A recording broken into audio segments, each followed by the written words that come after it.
Hey everyone, welcome back to my channel.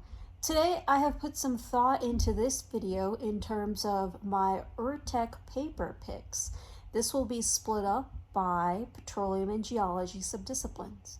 For those of you who do not know what URTEC is the Unconventional Resources Technology Conference, abbreviated as URTEC, and it is one of the largest conferences that three partnering organizations, Society of Petroleum Engineers, American Association of Petroleum Geologists, and the Society of Exploration Geophysicists come together and hold this wonderful show.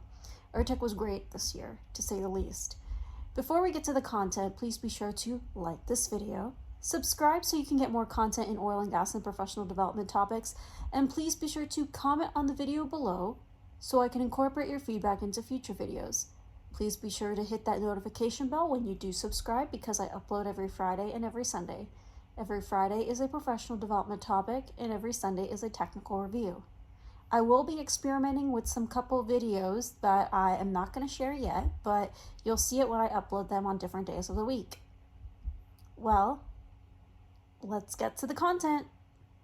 The first paper I'm going to talk about is in completions. So this is the completion section. This is 5340, or a Simul-Frac journey in the Permian Basin. This paper is really great to talk about the benefits of the Simul-Frac, or simultaneous fracturing, instead of your traditional zipper fracking in the shale plays. I strongly suggest you read this paper to look at the setup of your Simul-Frac, to look at the benefits and what kind of cost savings there are there, as well as some of the challenges that come up with this new type of setup. I highly recommend this paper if this is something that you are looking into doing within your own organization. Next paper I'm going to recommend is 5317, or the constant concentration of your proppant during slickwater fracs. I've abbreviated the title for the purpose of just the explanation, but this paper talks about how it starts off with the proppant transport models between a low proppant concentration and a higher proppant concentration, and that the transport of those different concentrations at a constant rate has not been very significant in terms of the proppant placement. So you can get away with the higher concentration. However, it talks about the benefits of cost savings and the benefits of your proppant placement with the constant concentration of your proppant as opposed to the traditional ramp up. I strongly suggest you read this paper to look at other ways to optimize your completions, and if constant concentration is something that you're looking into, with starting off at slightly higher rates than starting off at lower rates and then ramping up. The last paper I'm going to talk about in terms of completions is a simple yet practical considerations of data characteristics of your SRV. Now, this is an interesting paper because it combines not just completions but also reservoir engineering, in the sense that it talks about how you can change your cluster spacing and you can change your stage spacing as well in these unconventionals. If your matrix perm, for instance, is pretty high, you can afford to have a larger stage spacing and you can have wider cluster spacing, therefore saving on costs. If you look at the theme of some of the completions papers that I'm picking, there's some practical considerations that you can look into for these papers. So I strongly suggest you look into these papers if you want to, once again, optimize your completions and look into different ways that you can use your data to tell you on how to change or modify your completion designs if you need to. The next topic I'm going to talk about is EOR. Reservoir engineering has so many subsections, so I'm going to cover the EOR portion of it, or enhanced oil recovery. The first paper I'm going to talk about is 5676, or quantifying the uncertainty of your Huff-n-Puff experiment in the Permian Basin. This is a great paper that talks about a case study in the Permian Basin, in that there were two zones that have some interwell communication and some modeling that was done to quantify the uncertainty of what recovery you'll get based upon the recovery techniques, or based on the Huff-n-Puff.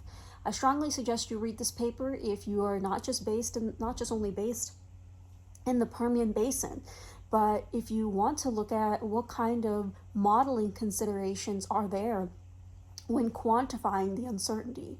I strongly suggest you read this paper if you want to look at the nuances of your modeling and how you can even plan your risk management within your EOR planning process.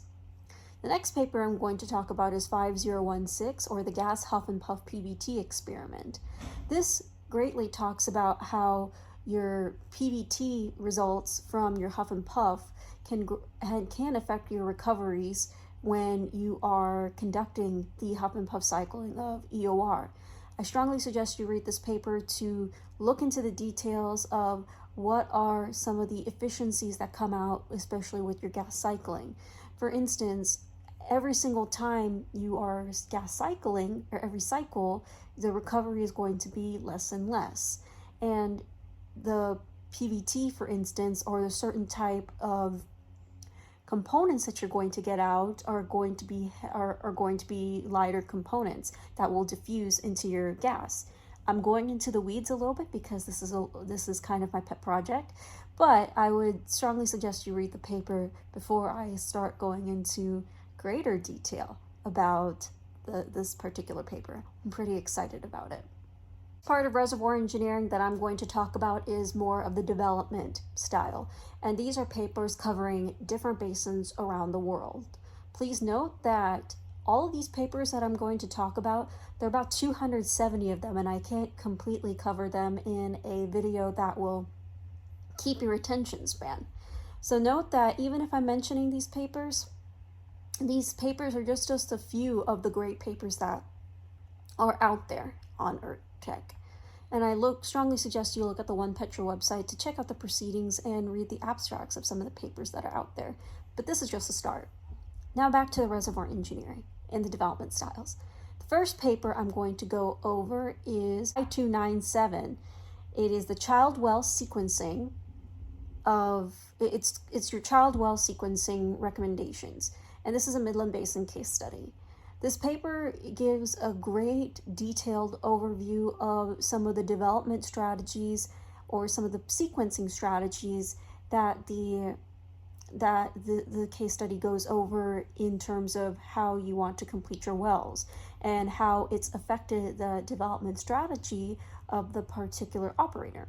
I strongly suggest you read this paper to look into the iterations that go into how the recommendation came to be, and I strongly suggest you read this paper to take into account what are the hydraulic fracture propagation growth looks like whenever you're developing a couple different benches at the same time, or if you're going to stagger that, or not just stagger that development, but develop one bench and then come back and develop the other bench, if that is something in consideration for you.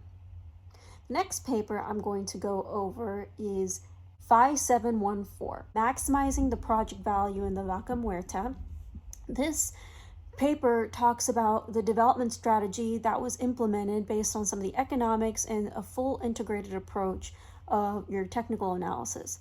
I strongly suggest you read this paper to emulate the workflow of what was maximizing the project value for the Vaca Muerta formation. 487, or evaluating your parent well production after your infill well was hitting the parent well. This has been a common question that people in the oil and gas community that work in unconventionals have. Even if we're caring so much about the infill well, what does that do to the parent well's economics, especially if the parent well hasn't paid out yet? I strongly suggest you read this paper to look at the technical approach to quantify what's the parent well's degradation, if there is any, and the paper uses a pressure integration approach. So by monitoring and using your high resolution pressure data, what are some of the insights that you can get out to affect development decisions? This is the last part of reservoir engineering I'm going to mention, I promise, before we move on to different subdisciplines. The next paper I'm going to talk about, or this group of papers I will talk about, is covering data-driven approaches, or machine learning, data analytics, the buzzwords, you get it. The first paper I'll talk about is 5184, or an auto-regressive machine learning driven approach for production forecasting, and this is written by Pioneer. Pioneer talks about how using some machine learning techniques, how you can improve your production forecast, and how due to different products that you're going to get from your production forecasting, which one will generate the most amount of noise. I strongly suggest you read the details of this paper to talk about what are some of the machine learning techniques that are most preferably used and how many days of the machine learning should you take into consideration to benefit one part of the production life versus the other part of the production life. I'm going to go over is paper 5441, or technical resource potential in determining your cumulative production by using a machine learning approach. This talks about different machine learning approaches that were used to determine your cum production by combining your production, your reservoir, your geology, and your completions parameters as much resolution you can get by using public data. I strongly suggest you use this approach or look at the paper if you want to emulate this workflow within your respective basins, as this case gave a Delaware Basin case study. The last paper I'm going to go over is 5263, or year-over-year production drivers of improvements in unconventional basins. Novi Labs presents a really good paper talking about using their machine learning techniques and production forecasting, improved production forecasting, how you can generate what are the key variables of production drivers that have improved production in different unconventional basins. And different drivers will show up for different basins, obviously, and gives a high-level overview. I strongly suggest you read this paper to check out what your basin is up to in terms of those production drivers according to Novi Labs.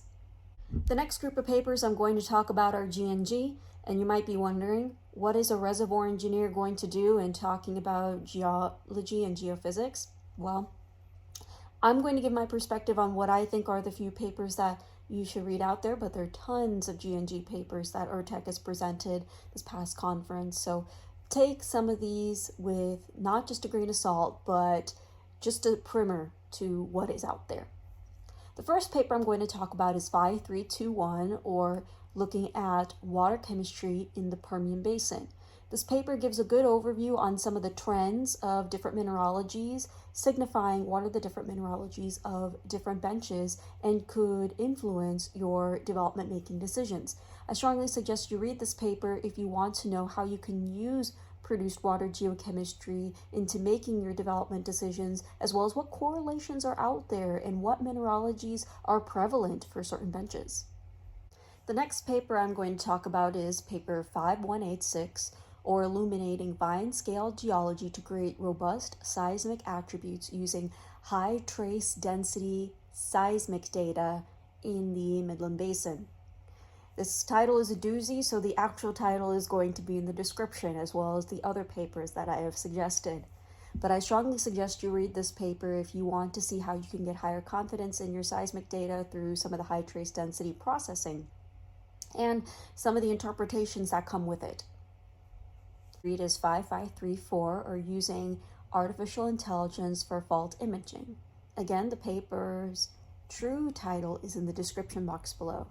But I strongly suggest you read this paper if you want to look at a workflow using artificial intelligence on some of the older seismic data and how you can get some new findings that come from older seismic data using our AI. And some of the interpretations that you get from fault imaging, and especially some of the interpretations you get with past production or historical production, such as primary infill well and depletion.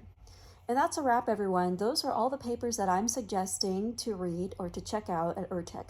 Again, there are so many other papers that URTEC has. There are about 270 publications, and obviously I can't go through every single one of them if I want to keep your attention span for this video. With all that being said, please be sure to like this video, subscribe so you can get more content in oil and gas and professional development topics, and please be sure to comment on the video below so I can incorporate your feedback into future videos. Thanks so much for taking the time to watch this video and checking out some of the papers or my picks, and I'll see you in the next one.